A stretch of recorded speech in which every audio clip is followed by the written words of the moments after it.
Turn to M3 and Karen B for this week's episode of Comply on the Fly. You'll get quick and timely answers to the most common compliance questions so you and your business can keep moving ahead. Please note this podcast and the contents herein do not constitute legal advice. Please seek the advice of counsel for any benefit compliance related implementation guidance or strategy. Hello everyone, I'm Karen B, and the Comply on the Fly question of the week is, how do I implement the testing requirement for the OSHA vaccination and testing ETS for 100 plus employers? Yep, a great question that's on everyone's mind these days. Now remember, if you have less than 100 employees in the private sector, this ETS does not apply to you unless you go over 100 employees during the application of the ETS. And if you are a public sector employer and have more than 100 employees, it will depend on your state. Now, if it does apply to you, the ETS allows you to choose between requiring vaccination for all employees or allowing those that are not vaccinated to test and mask. If you go the route of testing and masking, unvaccinated employees must test every 7 days or within 7 days before returning to work if they've been away from the workplace for 1 week or more.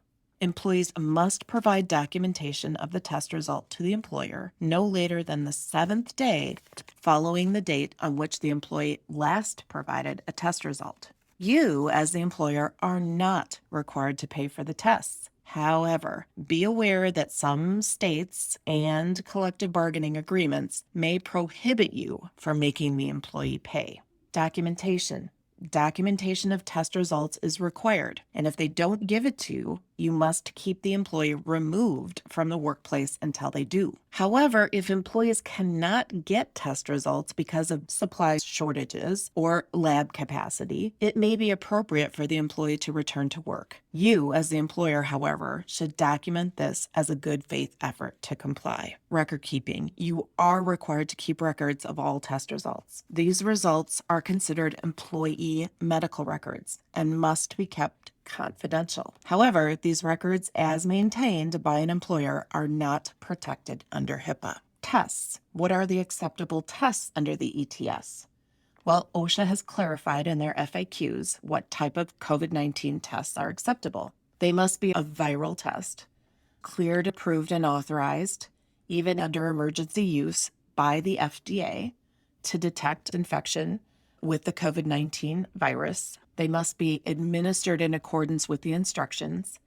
And, this is important, they cannot be both self-administered and self-read unless observed by you as the employer or an authorized telehealth proctor. What are the acceptable tests? They're either the nucleic acid amplification tests, or NAATs, or antigen tests.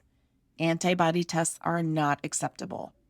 Some examples that would satisfy the requirement are tests that are done, of course, by a lab, tests that are proctored or digitally read OTC tests, point of care tests, and tests where specimen collection and processing is either done or observed by the employer. Again, it's very important to know that these tests, although they're available over the counter, cannot be self-administered and self-read by the employee to satisfy the testing requirement. They have to be observed by you or by a proctor. Photographs of test results are not a substitute for observation. If an OTC test is being used, it has to be used in conjunction and accordance with the instructions. OTC tests, or over-the-counter tests that feature a date and time stamp, are not considered self-read and therefore are acceptable without your observation. If a test does require observation, employers can observe more than one test at a time and can remotely observe through live streaming methods such as Zoom or Microsoft Teams. As stated earlier, test results must be documented. If employer observed, this can be done by a written statement that includes date, time, and name of observer, or by photograph or video with date and time noted. If there is a positive test result, the employee must be removed from the workplace